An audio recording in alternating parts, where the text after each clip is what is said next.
আসসালামু আলাইকুম, সবাই কেমন আছেন? আশা করছি সবাই ভালো আছেন। আজকে আমরা আলোচনা করব এনআইসিইউ তে বাচ্চাদের কখন অ্যাডমিট করা লাগে পার্ট 4 নিয়ে। 4 নম্বর পর্বে আমরা আজকে আলোচনা করব এনআইসিইউতে কখন আমরা বেবিকে ভর্তি করাবো। অনেক সময় দেখা যায় অনেক বাচ্চাই হওয়ার সাথে সাথে কোঁকায় বা একটু দেরিতে কান্না করে। অনেক সময় দেখা যায় বাচ্চারা আহ, একটু কান্না কান্না ভাব থাকে, কান্না করে না, একটু যেটাকে বলা হয় যে কোঁকানো বা গোঙানো, এরকম যদি বোঝায়, বা বাচ্চা ঠিকমতো কান্না করছে না, বা বাচ্চার যদি বুকটা একটু ভেঙে যায় বা শ্বাস নিতে একটু কষ্ট হয়, সেই ক্ষেত্রেও কিন্তু বাচ্চাকে এনআইসিউর অ্যাডভাইস দিয়ে থাকে। তবে সেইটার জন্য আগে বাচ্চাকে অবশ্যই 1 থেকে 2 ঘন্টা অক্সিজেন সরবরাহ করতে হবে। যদি 1 থেকে 2 ঘন্টা অক্সিজেন সরবরাহ করার পরেও দেখা হয় যে বাচ্চা শ্বাস নিঃশ্বাস নিতে প্রবলেম হচ্ছে বা বুক ভাঙে, বা যখন নিঃশ্বাস নেয় তখন বুকটা এবং একদম নিচের দিকে দেবে যায়, এবং যখন নিঃশ্বাস ছাড়ে তখন যেটা বুকটা ফুলে যায়, সো ওই সমস্ত ক্ষেত্রেও কিন্তু বাচ্চাকে অবশ্যই এনআইসিতে রেফার করতে হবে। হ্যাঁ, তবে এই সমস্ত বাচ্চাদের রেফার করার আগে কিছু পরীক্ষা নিরীক্ষা করা হয়।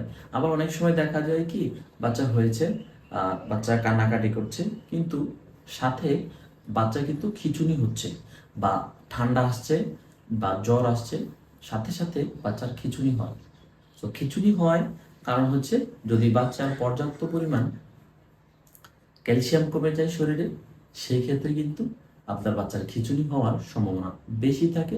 অথবা বাচ্চার যদি ইলেকট্রোলাইট লেভেল ডাউন হয়ে যায় বা ফল হয়ে যায়, সেই ক্ষেত্রেও বাচ্চার খিঁচুনি আসতে পারে।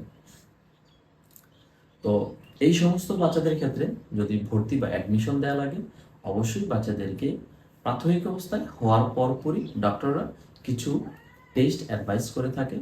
এই টেস্টগুলো হচ্ছে CBC, CRP, serum calcium, serum electrolyte, অনেক সময় ব্লাড সিএসও দিয়ে থাকে, বা অনেক সময় ইউরিন আই টেস্টও দিয়ে থাকে।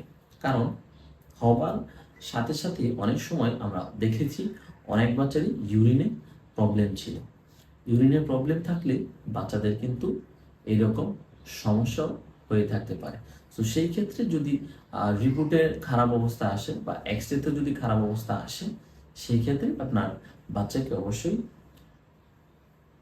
এনআইসিতে অ্যাডমিশন করা লাগবে। যত দ্রুত পারেন আপনার বাচ্চাকে এনআইসিতে অ্যাডমিশন দিয়ে ফেলবেন, কারণ এনআইসিতে অ্যাডমিশন দিলে আপনার বাচ্চা সুস্থ হওয়ার চান্সটা খুব দ্রুতভাবে বেড়ে যাবে। কিন্তু এই সমস্ত বাচ্চাকে যদি অবহেলার মাধ্যমে এনআইসিউতে ভর্তি না করা হয়, সেই ক্ষেত্রে কিন্তু বাচ্চার মৃত্যু হতে পারে। তো এই ছিল ভিডিও, ভালো থাকবেন, আসসালামু আলাইকুম।